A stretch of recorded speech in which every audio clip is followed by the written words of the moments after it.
ఇప్పుడే వరి కొద్దిగా పట్టిపారుతుంది. ఈ సమయంలోనే ఎలుకల దాడి ఎక్కువైపోయిందండి చేలో. అసలు మామూలుగా లేదు. ఎటు చూసినా వరి కంకు ఇప్పుడే బయటకు వచ్చేస్తుంది. సీజన్ అయిపోయింది. ఇప్పుడు బిర్రు పట్ట మీద ఉంది చేను. మన చేను అయితే చేను అంతా తిరిగి చూస్తున్నాను నేనైతే ఎక్కడెక్కడ ఎలుకలు దాగడి ఉన్నాయని. ఇక్కడ మాత్రం ఎలుకలు కొట్టినాయండి. మామూలుగా కొట్టలేదు, చెత్తగా కొట్టినాయి. ఎలుకల దావడి ఎక్కువైపోయింది చేలో. బాగా కొట్టినాయండి ఎలుకలు. ఇగో ఎన్ని ఎండిపోయినాయి చూడండి, ఎలా ఎండిపోయాయో. అసలు మామూలుగా కొట్టలేదు వరిని, ఎన్నాళ్ళంగా కొట్టి పారేసినాయి.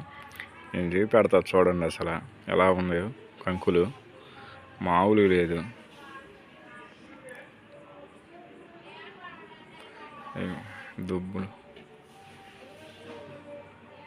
దుబ్బులు కాడే 10 దుబ్బుల దాకా కంకులు వెళ్తూ ఉన్నాయి. అసలు ఒక్కొక్క దుబ్బుకి 4-5 కంకులు కొట్టి పారేసినాయి దాని ఇష్టాసారంగా.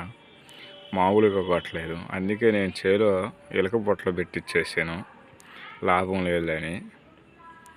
పెట్టించేస్తే చూడండి సౌడు బయటకు వచ్చి ఎర్రగా వచ్చింది చేను కూడా. చేనుగా ఇక ఎలుక చూడి ఎట్ట తోని మట్టి కూడా చండాలంగా తోడి పెట్టినాయి. అసలు మామూలుగా లేదు. అందుకే పొద్దున్నే వచ్చి చేనంతా తిరిగి చూశాను, ఎలుక పొట్టలో పెట్టేశాను.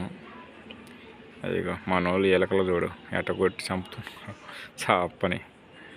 26 ఎలుకలు పడ్డాయని మన ఎకరానికి.